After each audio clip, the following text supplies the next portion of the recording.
Hi, I'm Howard L., and you can find out plenty about me on howardl.com, so I don't need more of an introduction. What I really want to speak with you about today is harvesting infinity. And why? Well, it is humanity's natural superpower. We've been doing it all along. And it's a great antidote to negativity, which we seem to be exposed to a lot today. It's not a surprise because most sources of media and news have a single business model. It's called advertising. And we know that catastrophe sells. So catastrophization goes on a lot, and we get exposed to a lot of negativity. So what have we done about this? Well, we survived an ice age and world wars and famines and depressions and all sorts of things. We did the same thing every time. What we did is we innovated. Now, whether you use the word innovation or adaptation or problem solving or creativity, it's all the same thing. People run into trouble and then they have to figure out what to do about it. And we're really good at that, which is how we ended up at the top of the food chain. We have solved problems. Now, we have been harvesting infinity all along. That's what solving problems is. We're facing situations, we figure out what to do, we get answers, and we harvest infinity. Now, we do need this antidote to the catastrophization because we're surrounded by it a lot. And one of the preconditions to be able to harvest infinity is you have to be able to create meaning. Because if you're wringing your hands worrying about all the catastrophes, it's hard to really get things done. But if you know how to create meaning in your life and a meaning place, not a meeting place, not a marketplace, a meaning place, well, then you're on your way to being able to harvest infinity. And who does this? Who were these people who were solving these problems? They weren't the people that were wringing their hands and freaking out. They were the people who were the creative outliers, the small percentage of people who, even though the world told them that everything was ending and it was going to be a problem, they motored ahead and did things anyway. So this population of creative outliers is the population from which innovators emerge. So let's define a creative outlier. A creative outlier is that 1 in 100 person who, as they grow up and get a mortgage and have kids and get other responsibilities, they don't stop creating, even though everybody tells them that they should, because it's not that profitable frequently. But there's 1% of us that we don't listen, and we continue to create. And then 1% of those creative outliers, they actually get their ideas accepted, and they make money, and they get called innovators. So you've got 1% of 1%. That's not too many. That's like 1 out of 10,000 people are actually changing the world. But considering we have over 8 billion, 1 out of 10,000, that's still quite a few. And what we're going to do today and in future episodes is speak with people who have figured out how to create meaning in their lives by doing things, creative things, usually. And how do you connect these things? I'm using a few phrases that people don't use. Involuntary innovative, harvesting infinity, creative outlier. What do they have to do with each other? Well, the people who harvest infinity are innovators. That's the population who does the harvesting of infinity.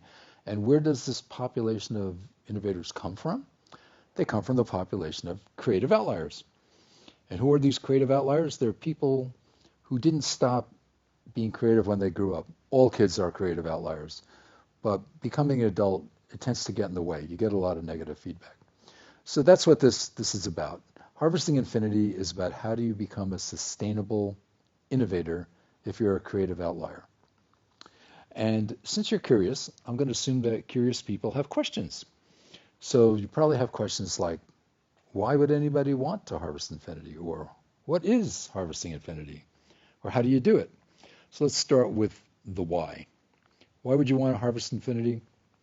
Well, mostly because there's a tremendous amount of fear and insecurity in the world because things tend to happen that annoy us. And when we get nervous and we get scared, we get stuck. But the people who are innovating and harvesting infinity, they're not stuck. They're moving forward because it's a lot better to be moving towards something like harvest infinity than trying to run away from the fact that the world isn't the way that you want it to be. So harvesting infinity requires you to be proactive. Proactive means not just reacting to what's happening. It's sort of seeing what's coming down the road and taking some steps to avoid it, like climate change maybe. And if you're involved in a company or an institution or running a country or any kind of large-scale thing, you kind of have two choices. You can either innovate or die. Companies don't last 100 years anymore. Cultures don't even last 100 years anymore. That's because the world is changing pretty quickly. And what people do about it is they innovate or harvest infinity. It's kind of the same thing because those are the two choices, innovate or die. When I put that on my website, my executive director said, "You can't say that." I said, "Yeah, but unfortunately it's true, innovate or die." And the last part about why you want to harvest infinity is because life is really a giant improvisation. And it's an improvisation because we make all these plans, but that's not what happens. I never thought I'd quote Mike Tyson, but he said, everybody has a plan until they get punched in the face. That's why we improvise, because we write business plans, we make budgets, we make schedules, we make to-do lists, but that's not what happens. We do a lot of improvising during the day, and innovation is just another word for what we do all the time. We're improvising, but people do it more or less to a different degree. Some people don't do it very much, and they don't necessarily do as well. So what? So what is this harvesting infinity? I said why we need to do it. Well, it's about transcending what is, because what is frequently not so hot. So we have to transcend what is. So let me give you a couple of examples of what harvesting infinity might look like. Here's an old one, fire. Now, we didn't invent fire, but we did figure out how to harness it, manage it, do stuff with it. And it turned out to be one of these harvesting infinity, I won't say moments, but because it's still happening. We had the choice of being prey, which we were most of the time, or predators. We found out if we made a fire, we were less likely to get eaten in the middle of the night. We also found out we were less likely to starve to death. And we also found out that food tasted a whole lot better when you cooked it. So the ability to manage fire and play around with fire, that's an example of harvesting infinity, a really big one. And the other old one is dealing with friction. We like to move stuff around, but some of it's too heavy for us to lift. So the wheel came about as a really good way to move stuff around. We reduced the friction. People talk about reducing friction in conversations, reducing friction in moving stuff around. These are simple words, fire and friction, but they were enormous impact. These are examples of harvesting infinity.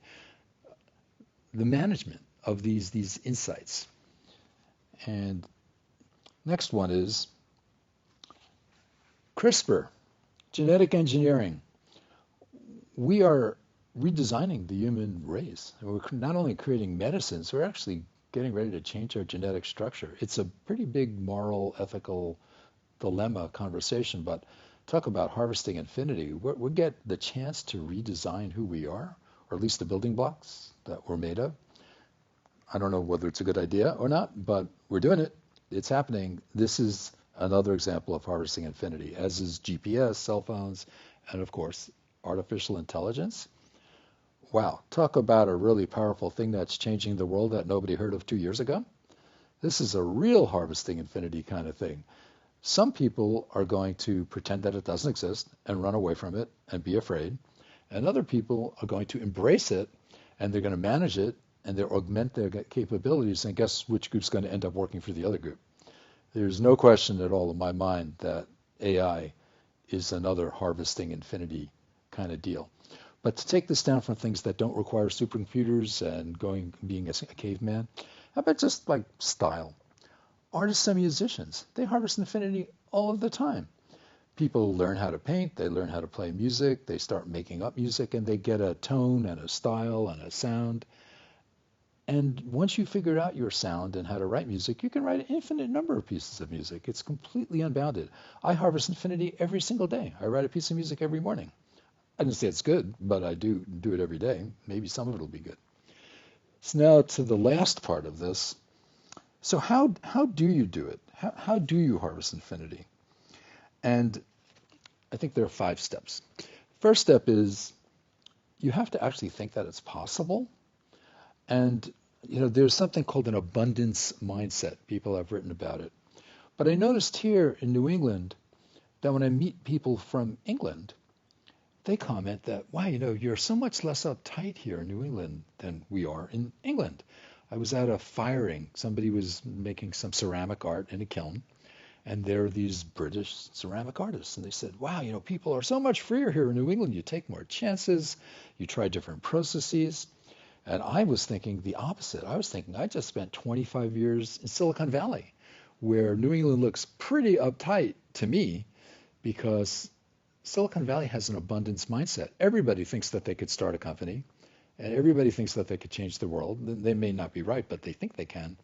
So harvesting infinity is a lot easier in places with an abundance mindset. And I'd really love to find out how to do a mindset transplant to New England so people would be less uptight and take more chances and start more companies and invent more things. But without the right mindset, harvesting infinity is just not possible at all. Next step. So who has this mindset? Well, those creative outliers that I'm assuming all of you are, the people who didn't stop creating just because they got older and got a mortgage and maybe got kids and got responsibility. Because it turns out that bosses don't like to pay people for things that they don't know how to do. And creative outliers like to do things that they don't know how to do. So a lot of the creative outlier activity is unpaid. People create because they want to, not because you told them to, not because you paid them more. People create because they want to, because, well, it gives their lives meaning. So creative outliers somehow create a meaning place in their mind that they get something out of creating, which is not necessarily financial. What they get is meaning, and that's worth a lot. Most of the world is concerned with the marketplace, where they go out and buy stuff and sell stuff, or the meeting place, where they go out and they network and they hang out with other people. But meaning place, that's an internal thing, whereas the marketplace and the meeting place are external things. The creative process is an internal process. You have to do it because you want to, or you're not going to do it. You're just not going to do it. So these are the first 3 things. You need to have an abundance mindset, like you have to think it's possible to create. 2, you have to be a creative outlier and resist all the negative feedback that you get when you do create, because people don't want you to, because there's risk involved. And then 3, you have to take that creative mindset and create meaning from what you're doing, or you stop doing it, because it takes a lot of effort to do anything well, whether it's to invent CRISPR or to write a piece of music. And it takes more effort than they're paying you for. So unless you're getting meaning, you're not going to do it. So let's say you have those 3 things. You have the right mindset, you are a creative outlier, you're creating meaning, then what? Next step is you have to get traction. So just having an idea about writing a piece of music or a book, well, that's not good enough. You actually have to write the piece of music and you have to write the book, or create the invention, or start the company, or file the patent. These are all what I call getting traction. You have to manifest an idea, and a lot of the world is obsessed with getting rich and scaling, but they're trying to scale before they got any traction, so it's not going to work. Scaling is about widespread adoption, but you can't get widespread adoption until you have the thing that's going to be adopted. And that's where it starts. It starts with traction. So having the right mindset and being creative and getting meaning, well, that's not enough. You actually have to act. You have to do something. You have to get traction. And once you get traction, then you can talk about, well, maybe this will be adopted. Maybe people will listen to my music or read my book or buy my product or come deal with my company. Then you can scale. Once you've got these 5 things down, the abundance, being a creative outlier, the meaning, traction, scaling, now you're ready to start to harvest infinity. Now you're ready to start to be a sustainable innovator. And that's what this is all about. I think the world needs a lot of help. It always has. There have been famines, world wars, depressions. And where does tomorrow come from? It comes from people who are willing to try to harvest infinity. It's not so easy. You need a different mindset. You need to create meaning by yourself. But it's my hope that more creative outliers, including those of you who are listening to this, might give it a shot to try to be an innovator, which is harder than being a creative outlier, because that's the only population innovators come from. And these are the only people who can harvest infinity. And that's what this program is about, how to get there.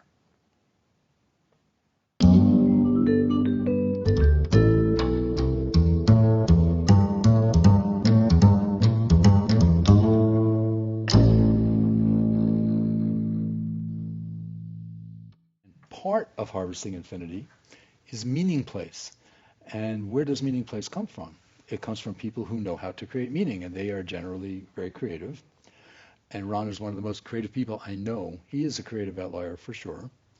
And as an artist and many other things, he has created a lot of meaning, including this painting. So tell me about, how are you creating meaning? And how did you become an artist? Okay, well, that's a lot. It's a long story. How much time do you have? Well, the reason I'd like to show a few paintings, but this one I brought up because it has meaning for me. Every piece I paint has a meaning, but it doesn't start off that way. I became an artist accidentally. I moved around when I was a young kid. I traveled a lot. I lived in Hawaii, California, New York City. When I met my wife, she was made jewelry at the time, and I wasn't a professional artist, but I dabbled in painting. And she had at one point was looking for an artist to paint little pieces for her jewelry, and she interviewed some artists in New York, and came back with a price for painting little pieces of sort of abstract art on little plastic and wood pieces for $3 a piece. And I said, really? I could do that for $1. And that's how my career started. And that was like in the early 80s.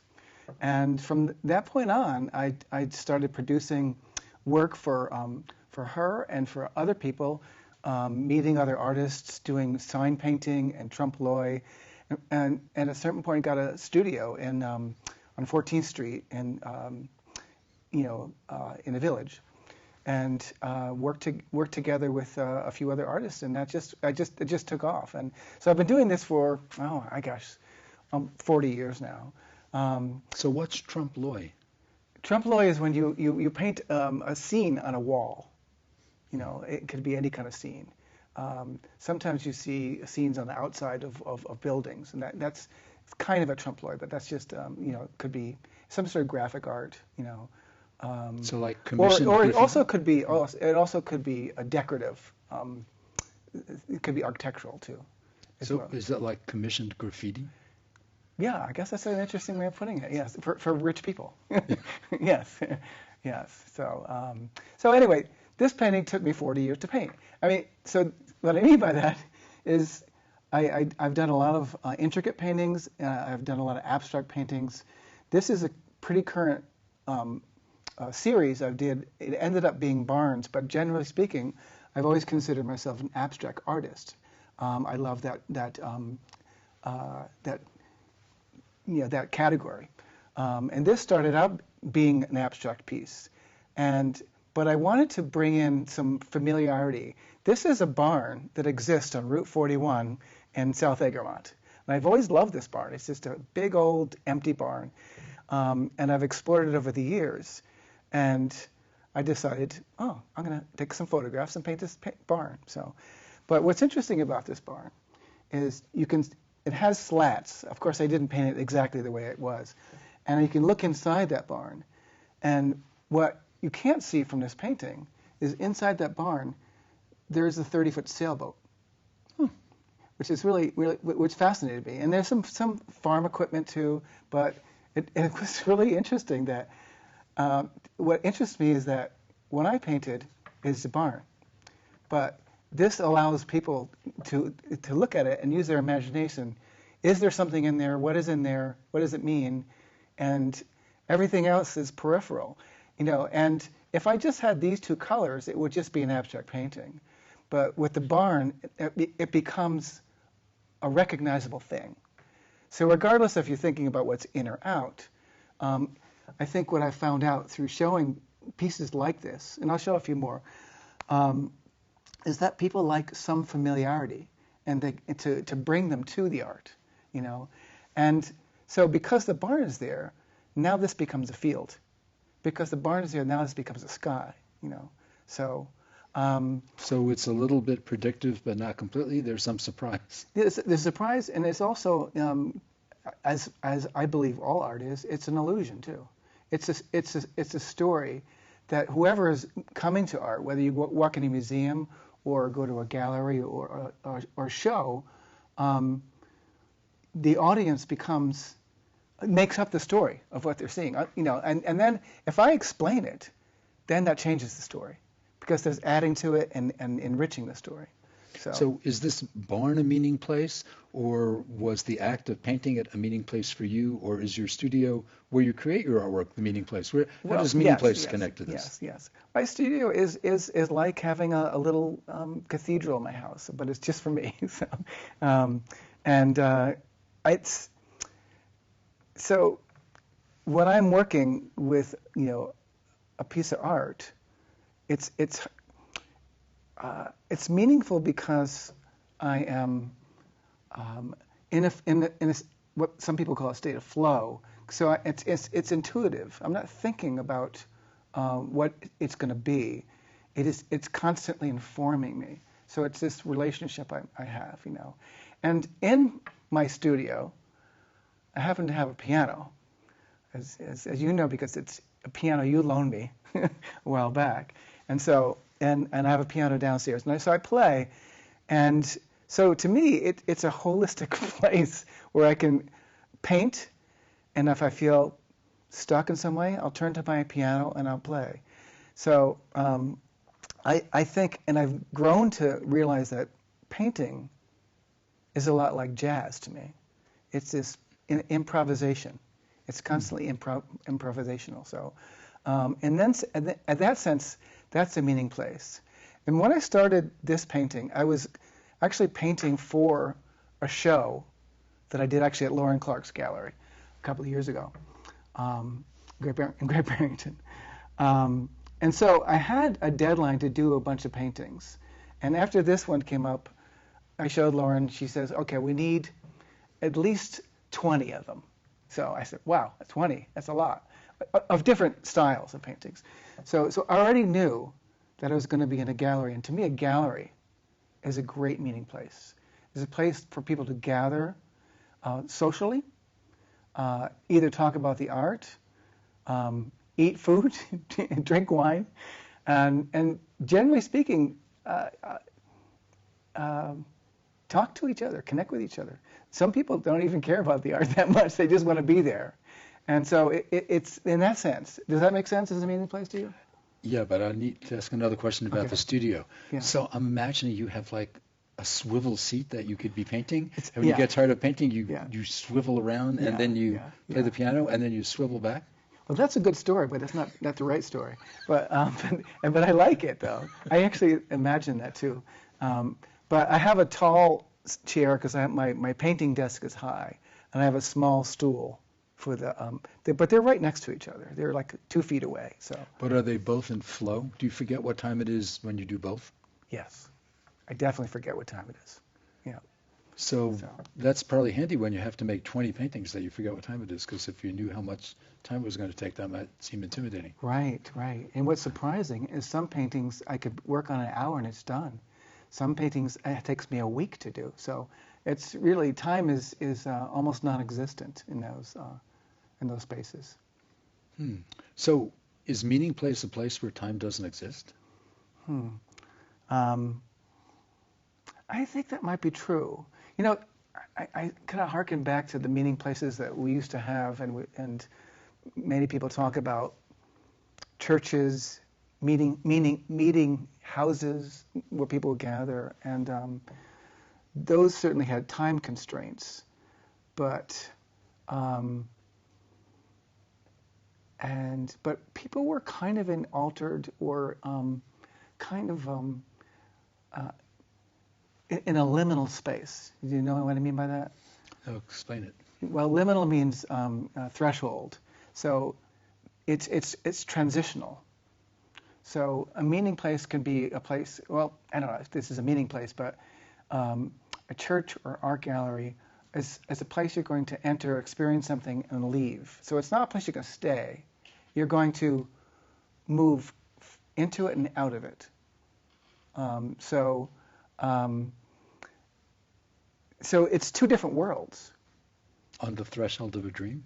Well, so on the threshold of a dream or a threshold. I'm imagining. I grew up Catholic, so that was. I don't have a lot of great memories of going to church every Sunday, but when you enter a church, it's different.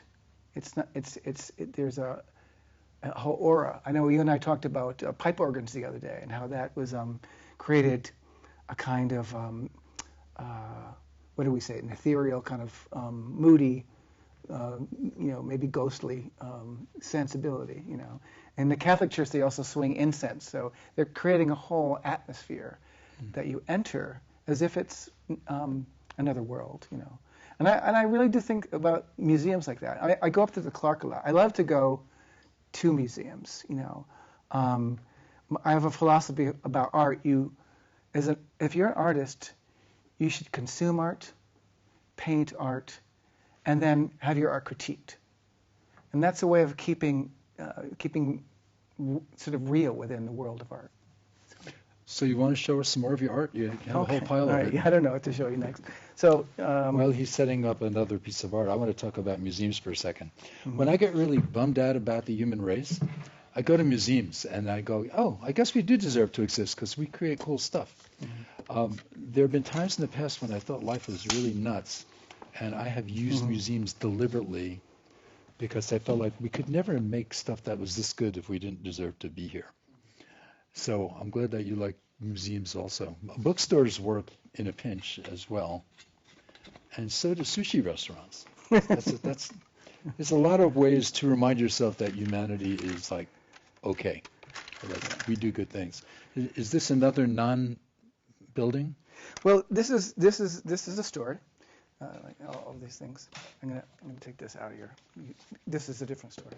So I did a bunch of these paintings and a lot of small ones with little houses, sort of pseudo barn houses, and I was getting kind of bored of it because it seemed to be the same thing.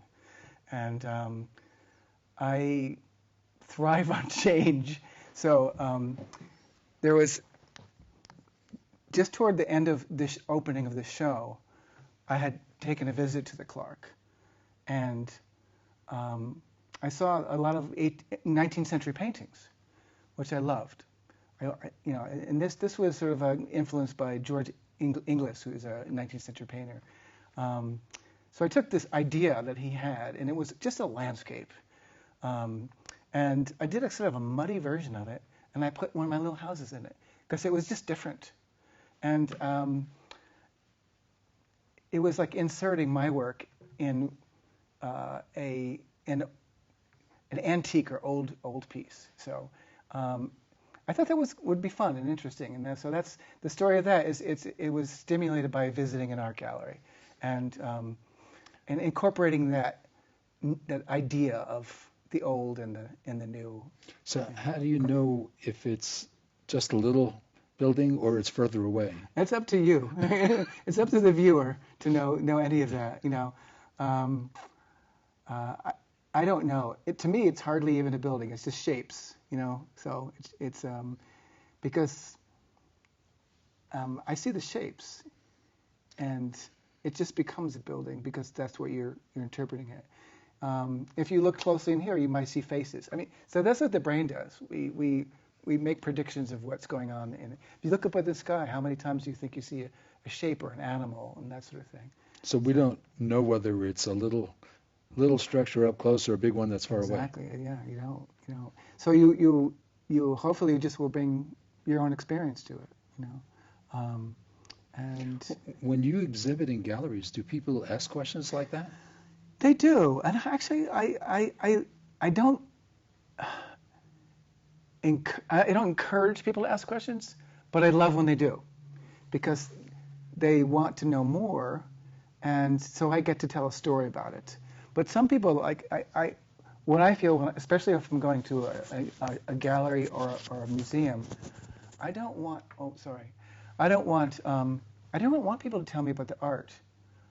I want to see the art first, and then read about it or talk about it, because I want my impression to be fresh, and then I want to find something out about it. You know, of course that changes my view somewhat, but.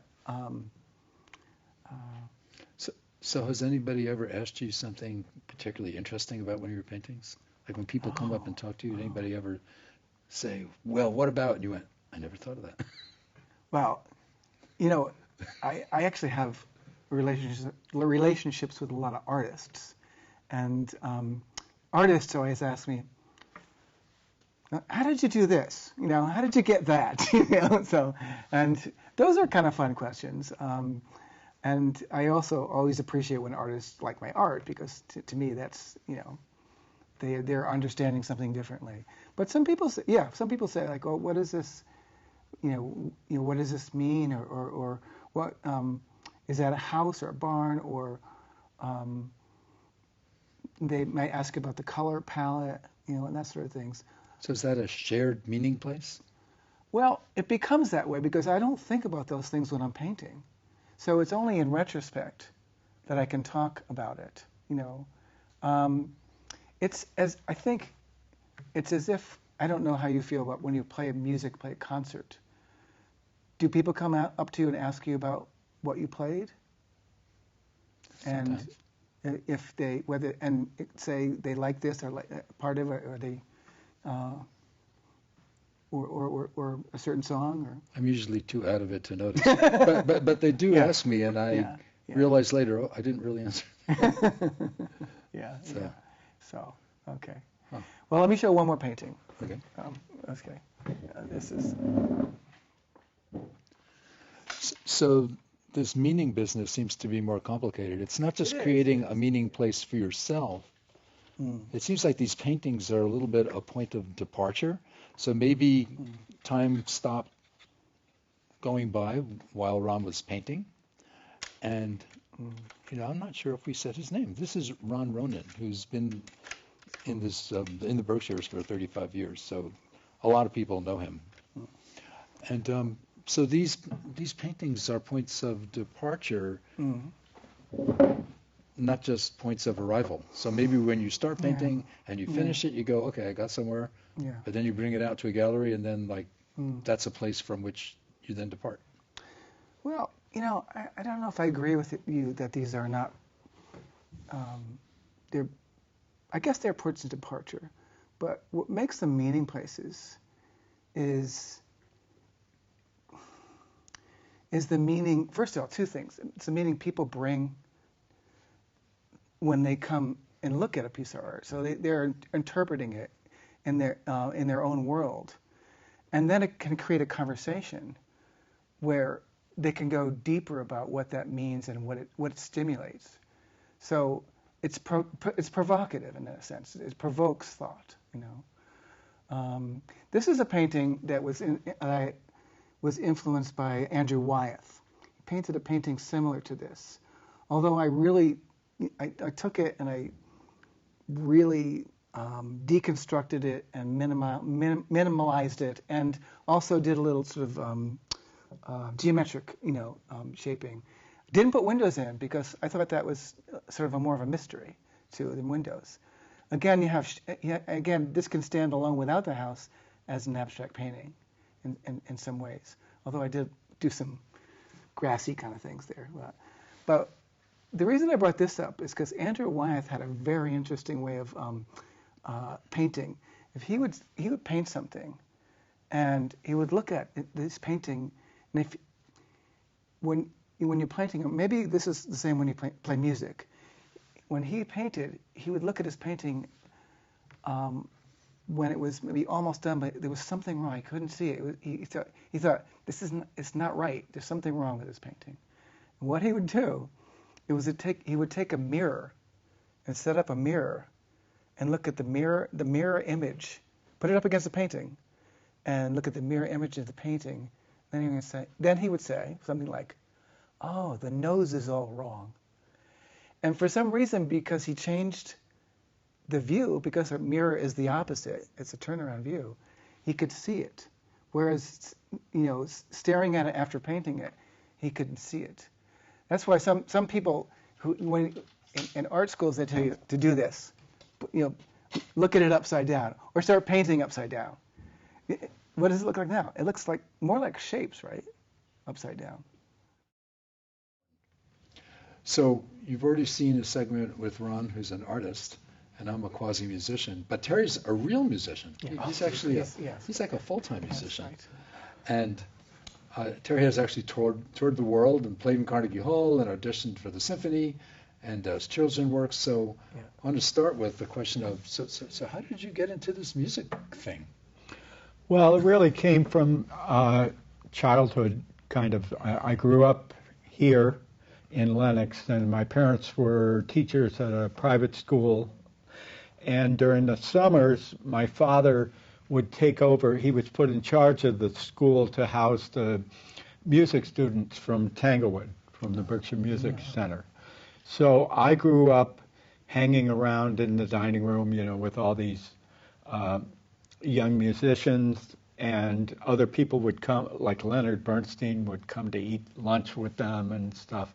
So I was exposed to the classical field.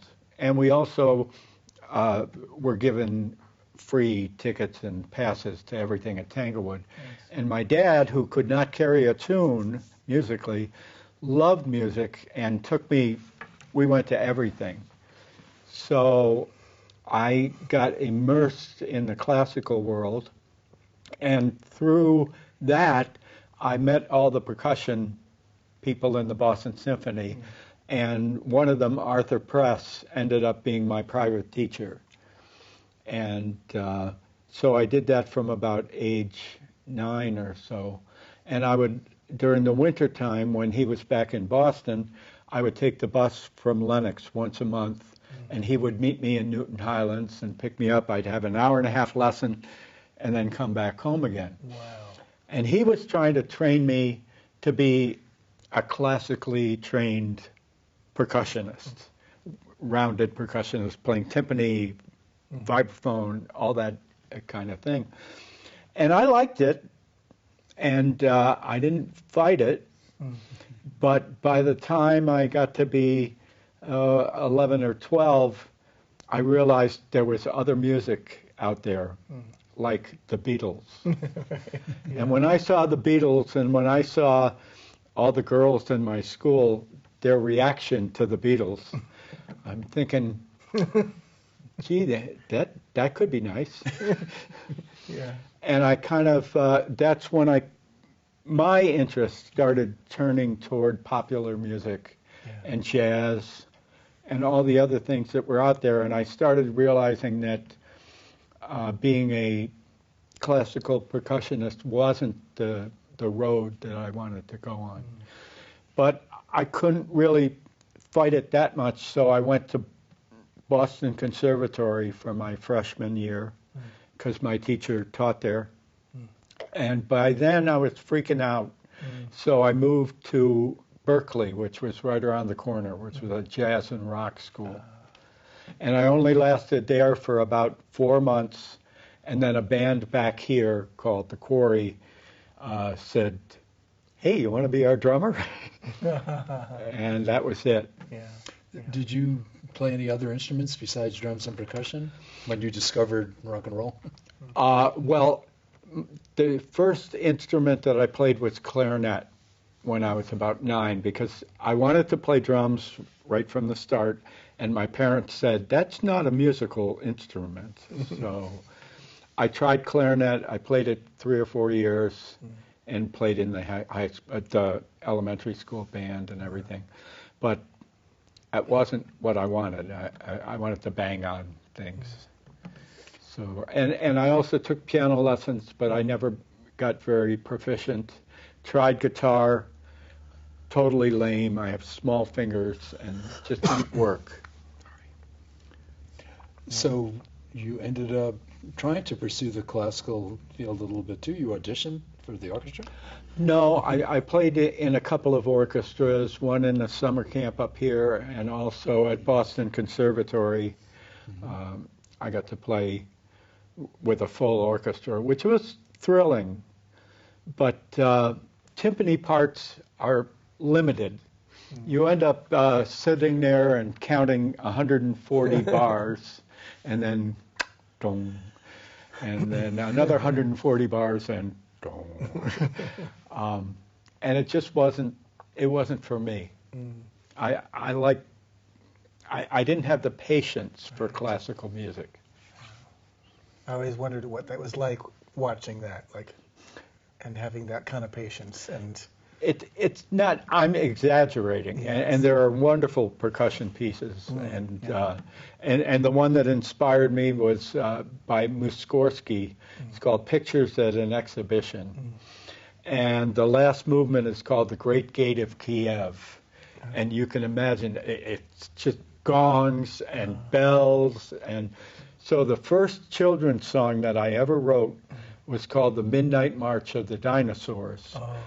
And by the third verse, there's gongs and there's bells and there's ultra-low bass violins. Nice. And, so I was very much inspired by that. Right. Did you probably know about Pictures at an Exhibition by Emerson, Lake and Palmer, too? I've heard about it, but I'm not familiar with it. Because that's how I got introduced to it. So, how did you end up going on tour as a drummer? How did you go from the local bands to a national touring band? Well, that was Arlo's fault. But we actually, when I dropped out of school, I played in this band called The Quarry, and they eventually broke up. But the members of The Quarry and David Grover, who I was also playing children's music with, formed this band called Shenandoah. And we formed in about 1974. We were playing acoustically at the Lion's Den, but we were also playing at universities, and we became a very well-known band in the New England area. And we were playing a lot at Woody's House of Washington, and Arlo kept showing up. And we're thinking, well, it's nice. He lives up the road, you know, and it's nice he comes to hear us. And then one night he came back after the show and he said, would you guys like to go on the road with me as my backup band? And we said, yeah. Wow. And that was it. And I think it was a very lucky thing. If I'd grown up in New York City or Boston or anywhere else and had tried to get a job like that, the competition would be ridiculous. So I think it was just a fluke of nature that we happened to have this band, and he needed a band, and we were in the right place at the right time. Was this in the 80s? This was in the mid-'70s. 1975 is when we first played with Arlo. And how long did you play with her? 45 years until he 45 years. retired. Oh my God. That's a long time. Yeah. Wow. We didn't plan it that way. It was never, Right. you know. And we, to be perfectly honest, Shenandoah, when we started playing with Arlo, we wanted to be rock stars. We wanted to have our own recording contract. We wanted to put out our own records. We had a lot of original material.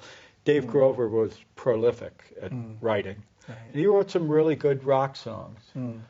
And we recorded them, and we did demos, and we had an offer from Warner Brothers, who was Arlo's company at the time, to do 5 singles, which, you know, is 10 songs. And we're saying to ourselves, that's an album. Why won't they just put out an album?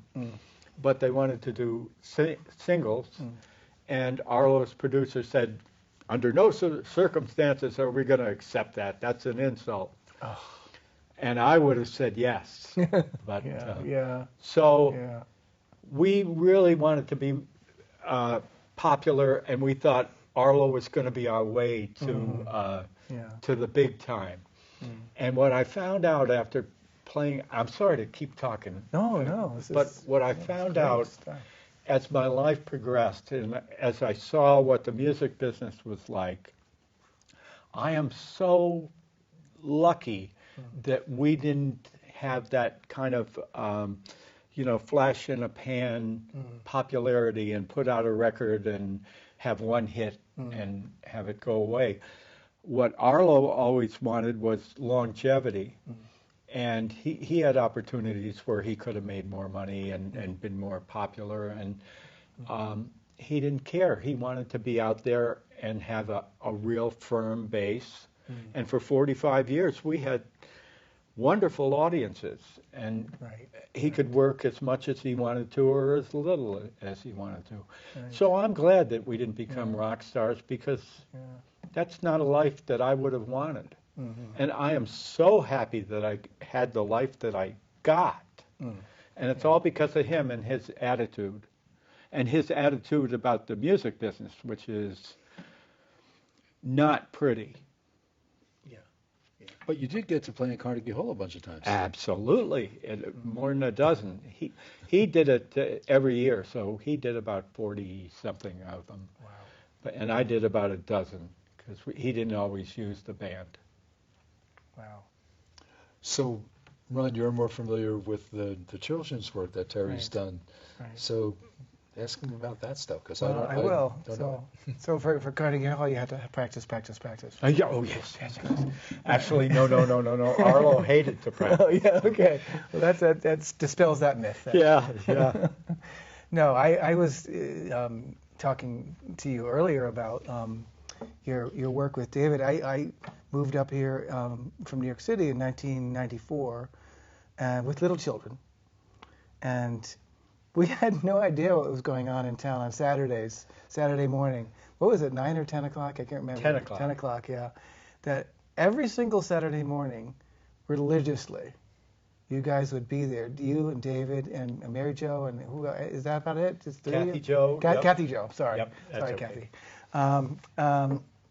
And we would bring our children, and they loved it. And you had such a great following, too, just to see the joy in everyone's face. And what you brought, besides your music acumen, is your sense of humor. And we talked about that too. And apparently, what you told me is David didn't love that aspect. Well, no, he encouraged it, but he wanted to be the star, I guess. Yes. Yes. But and to me, and I was talking to Howard about this, and in terms of meaning places, that was a very meaningful time of the week for us. And we couldn't miss it if we were not in town. And you were popular. There were crowds there of kids and parents. People, yes. Yep. I did it 18 years in a row. And as an adult with children, my wife and I would both go, because it was not just fun for the kids. There were some subtle jokes going on underneath, for adults too, as you probably realize. And it was fun. It was fun music. We weren't sitting there going, "Oh, we have to bring our kids to here every day." It was great stuff. It was really a family affair. Yeah. And that's what we liked about it. It wasn't just one note. Right. It was something that everybody could bring a picnic and. What was that like for you to do that as a regular? Incredible. Yeah. Loved it. Yeah. Loved it. Looked forward to to every Saturday. And now I do an offshoot of it because I didn't want to infringe on Dave after he and I kind of parted. I started doing the Lenox Library on Tuesdays. Oh, yeah. Which drew more of a local crowd and not as many weekend people, as we would have at the bandstand. Right. And I've been doing the Lenox Library for, I think they just told me 14 or 15 years. Right. And I love it because the kids keep coming along. Yeah. You know, it's just amazing. Yeah. And Right. kids are the same as they were when I started with David. Yes. The kids don't change. Yeah. We all change, Right. Right. but the kids don't change, and their attitudes toward music, and that's why it's so important to me to keep doing it and to Right. get them exposed to live music Right. Right. early on, because there isn't much. Well, as a community, we are so lucky and gifted to have had that. Again, lucky to be. So we have blown through all of that time, Holy amazingly. moly. So what that means, it's time for us to attempt to do something musical. Okay. And since we've never actually played music together, we're going to make something up. And I don't know what we're going to do, but we're going to do it. So Terry's going to play his congas, and I'm going to play guitar, and we're going to make something up.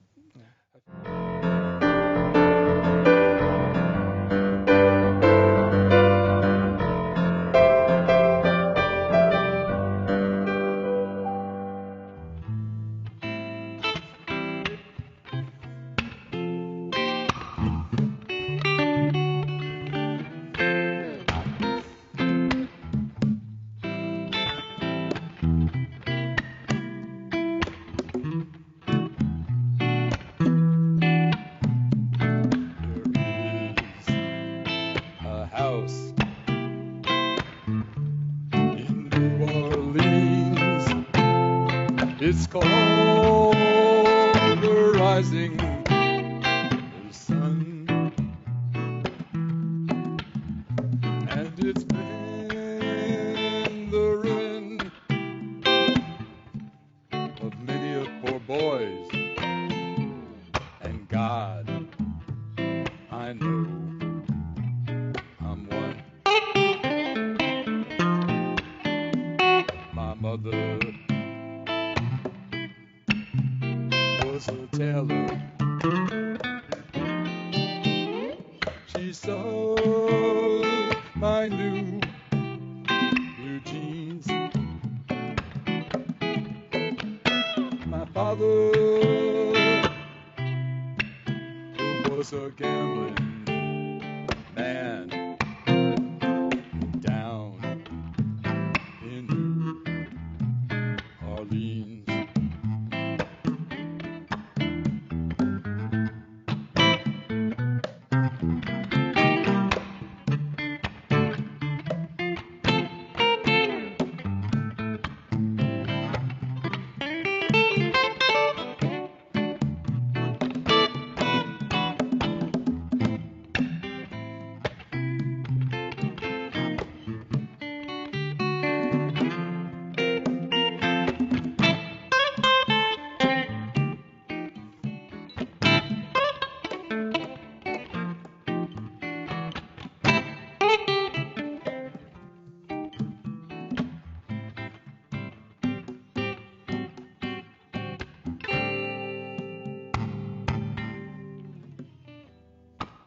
Well, that was fun. All right. Okay, And so then I wrote, oh, no. yeah. So this is something that's fusionist. It's called Seixley because it's in 6/8 timing. But Okay. I don't know how to count either, so don't worry about it.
That